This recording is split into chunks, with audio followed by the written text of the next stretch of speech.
Hello students, मैं आपका Vikesh sir. आज मैं आप लोगों के सामने हिंदी का जहां तक मैंने अगली पार्ट 3 में क्वेश्चन नंबर 27 तक किया था, अब उसके बाद 28 से मैं सॉल्व करने जा रहा हूं।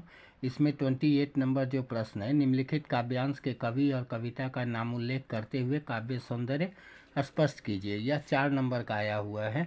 कभी महसूस किया है कि किस कदर दहलता है मौन समाधि लिए पहाड़ का सीना, विस्फोट से टूटकर जब छिटकता दूर तक कोई पत्थर। इसको तो यहाँ पर मैंने इसका उत्तर लिखा है कि प्रस्तुत पंक्ति में बूढ़ी पृथ्वी का दुख कविता से लिया गया है। इसके कवि का नाम निर्मला पुतुल जी है। प्रस्तुत पंक्ति के द्वारा वह कहती है कि पहाड़ मौन समाधि लिए बैठा है।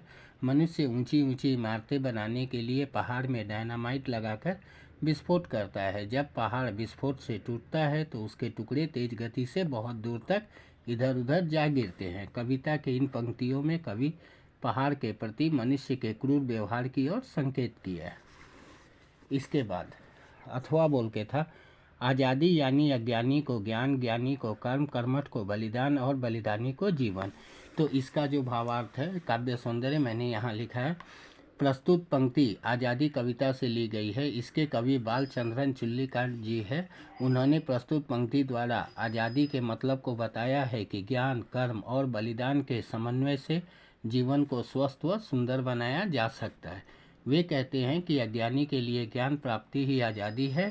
ज्ञान को कर्म में हम बदलते हैं जिससे कर्मठ बनते हैं। यहाँ कवि ने ज्ञान, कर्म और त्याग को अत्यधिक महत्व प्रदान किया। इसके बाद 29वां जो प्रश्न है, सप्रसंग व्याख्या कीजिए। नैन देत बताए सब हिय को हेत अहेत, जैसे निर्मल आरसी भली बुरी कह देत। किंतु यह व्याख्या है मात्र 3 नंबर का दिया हुआ है, इसीलिए मैंने यहाँ छोटा करके लिखा है। तो जब भी हम लोग व्याख्या लिखते हैं तो उसमें प्रसंग, संदर्भ और व्याख्या इन 3 का उल्लेख करते हैं। तो प्रस्तुत दोहा हमारी हिंदी पाठ्य पुस्तक के दोहे पाठ से लिया गया है। इस दोहे के वृंद जी ने लिखा है। इनके दोहे हमारे जीवन में बहुत ही उपदेशपरक होते हैं। संदर्भ, प्रस्तुत दोहे के माध्यम से कवि कहते हैं कि आंखें मनुष्य के हृदय के भावों को प्रकट कर देती है। व्याख्या, प्रस्तुत दोहे में कवि कहते हैं कि आंखें मनुष्य के हृदय के भाव को प्रकट कर देती है।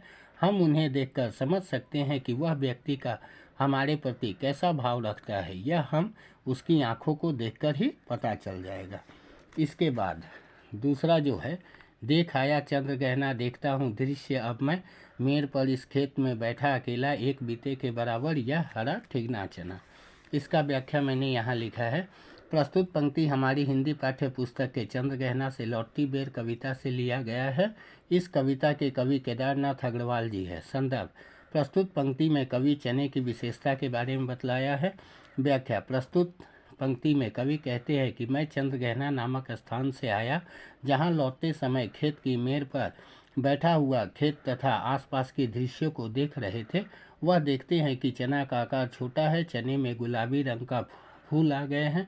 कवि को लगता है कि यह छोटे से कद का बित्ते भर का चना अपने सिर पर गुलाबी पगड़ी बांधे सजे संवरे दूल्हे सा खड़ा है। यह मात्र 3 नंबर का है, इसलिए मैंने इतना लिखा है। इसकी आगे मैं अगली वीडियो में क्वेश्चन नंबर 30, 31, 32 यह सब सॉल्व कर आप लोगों को जल्द ही दूंगा।